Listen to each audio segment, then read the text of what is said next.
આજે દિવાળી પહેલાનો છેલ્લો રવિવાર છે અને દિવાળીની ખરીદી માટે લોકો ઉમટી પડ્યા છે।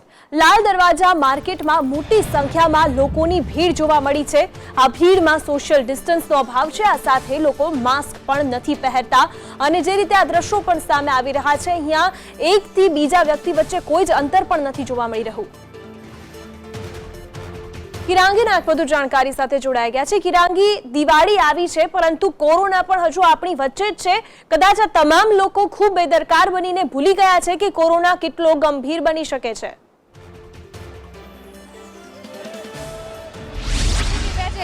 વાત કરવામાં આવે કે દિવાળી પૂર્વેનો આજે આ છેલ્લો રવિવાર છે ને રવિવારના દિવસે એક તરફ દિવાળી માથે છે ને બીજી તરફ લોકોને આ ભીડના દ્રશ્યો બતાવી રહ્યા છે કે કોરોના જે છે તે અહીંયા આગળ દેખાતું જ નથી, કારણ કે લોકો સોશિયલ ડિસ્ટન્સનું ભાન ભૂલ્યા છે। બીજી તરફ માસ્ક પણ લોકોના મોં પર જોવા નથી મળી રહ્યા। એટલે કે એક તરફ સરકાર સંક્રમણ અટકાવવા માટે અનેક તહેવારોની ઉજવણી માટે હજુ સુધી પરવાનગી નથી આપી શકી, ત્યારે બીજી તરફ આ દ્રશ્યો બતાવી રહ્યા છે કે કેટલા લોકો બેદરકાર છે।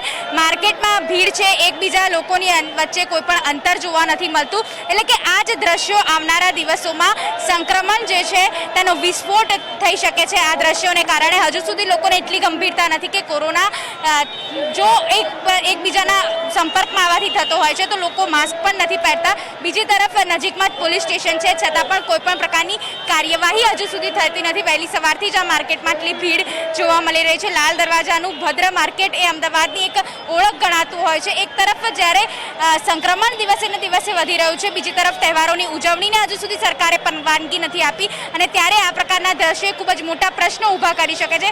તંત્ર શા માટે કોઈ પણ પ્રકારની કાર્યવાહી નથી કરતું? બીજી તરફ પોલીસ સ્ટેશન નજીક છે, અનેક નિયમો તો બનાવી દેવામાં આવતા હોય છે દિવ્યા, પરંતુ જ્યારે તેનું એપ્લિકેશનની વાત કરવામાં આવે, જ્યારે તેને અપ્લાય કરવામાં આવતું હોય છે ત્યારે આ જ દ્રશ્યો સામે આવતા હોય છે। લોકોની બેદરકારી સામે આવતી હોય છે અને આ જ ભીડ બતાવે છે કે અમદાવાદ શહેરના આવનારા દિવસો કોરોના માટે કેવા હશે। જી ચોક્કસથી કિરાંગી, આભાર જાણકારી બદલ।